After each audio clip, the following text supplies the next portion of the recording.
Berdasarkan hasil survei Litbang Kompas, tingkat kepuasan terhadap 100 hari pertama kinerja Prabowo Subianto, Gibran Rakabuming Raka tergolong tinggi. Bahkan, tingkat kepuasan terhadap kinerja Prabowo Gibran melebihi capaian Presiden Republik Indonesia ke-7 Joko Widodo atau Jokowi. Lantas, apa saja yang mempengaruhi tingkat kepuasan masyarakat terhadap kinerja Prabowo Gibran?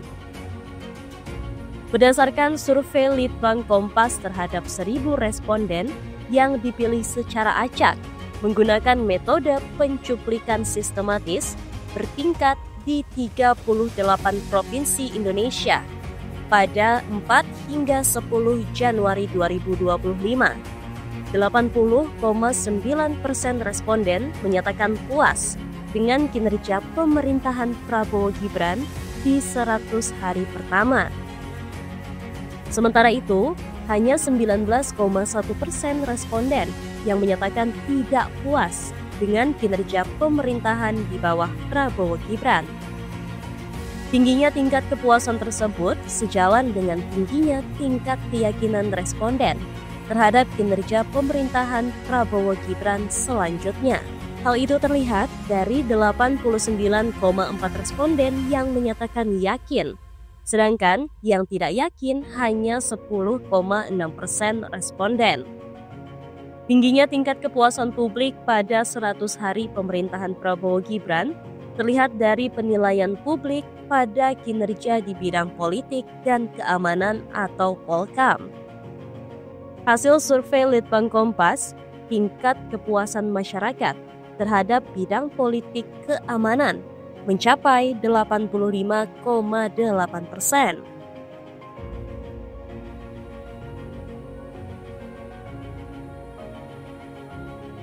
Dari data Litbang Kompas, tingkat kepuasan tersebut lebih tinggi dibandingkan bidang kesejahteraan sosial 83,7%. Ekonomi 74,5% dan hukum 72,1%. Meski menempati posisi paling tinggi, kenaikan tingkat kepuasan di bidang politik dan keamanan sebenarnya tidak terlalu tinggi jika dibandingkan pada hasil survei Litbang Kompas periode Juni 2024. Atau saat pemerintahan dipegang oleh Presiden Joko Widodo atau Jokowi. Tingkat kepuasan pada bidang politik dan keamanan hanya naik 0,3% dari era Jokowi. Lonjakan paling tajam justru terlihat pada bidang hukum dengan angka kepuasan dari 57,4% pada Juni 2024 menjadi 72,1% pada Januari 2025 atau bertambah 14,7%.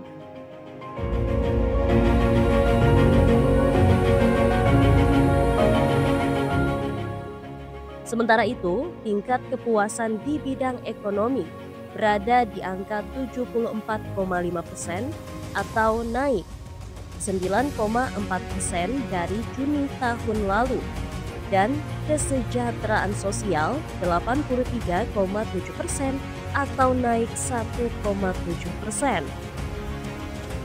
Meskipun tingkat kepuasan publik di bidang hukum meningkat dibandingkan era Jokowi, tetapi menjadi yang paling rendah di 100 hari kerja pemerintahan Prabowo Gibran. Namun, secara keseluruhan, kinerja Prabowo Gibran di bidang penegakan hukum mengalami peningkatan yang memang signifikan. Kris mengatakan ada sejumlah faktor yang menyebabkan tingkat kepuasan terhadap kinerja Prabowo lebih tinggi dibandingkan Jokowi. Salah satunya adalah Prabowo mengeluarkan kebijakan-kebijakan populis dalam 3 bulan ini. Di antaranya, makan bergizi gratis, tes kesehatan gratis, pengenaan pajak pertambahan nilai atau PPN 12% hanya untuk barang mewah, dan yang lainnya. Tak hanya itu, euforia pemilihan presiden atau pilpres masih terasa selama 3 bulan ini.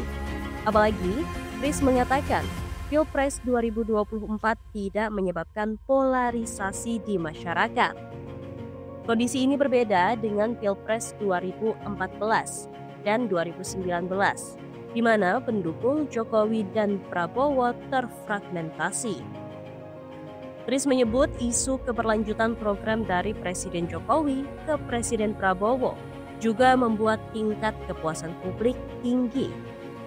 Sementara itu, saat awal Jokowi memimpin tidak ada isu keberlanjutan program dari pemerintahan sebelumnya yang dipegang oleh Presiden ke-6 Republik Indonesia, Susilo Bambang Yudhoyono atau SBY. Namun, hasil survei Litbang Kompas juga memperlihatkan bahwa responden mengapresiasi pemerintahan Prabowo Gibran yang berupaya mewujudkan 8 misi yang diusung selama masa kampanye pemilihan presiden atau Pilpres 2024 atau dikenal dengan Asta Cita. Metode penelitian survei Litbang Kompas ini dilakukan melalui wawancara tatap muka dari tanggal 4 hingga 10 Januari 2025. Sebanyak 1.000 responden dipilih secara acak menggunakan metode pencuplikan sistematis bertingkat di 38 provinsi Indonesia. Tingkat kepercayaan 95% dengan margin of error penelitian lebih kurang 3,10% dalam kondisi penarikan sampel acak sederhana. Meskipun demikian, kesalahan di luar pemilihan sampel dimungkinkan terjadi. Survei dibiayai sepenuhnya oleh Harian Kompas, PT Kompas Media Nusantara.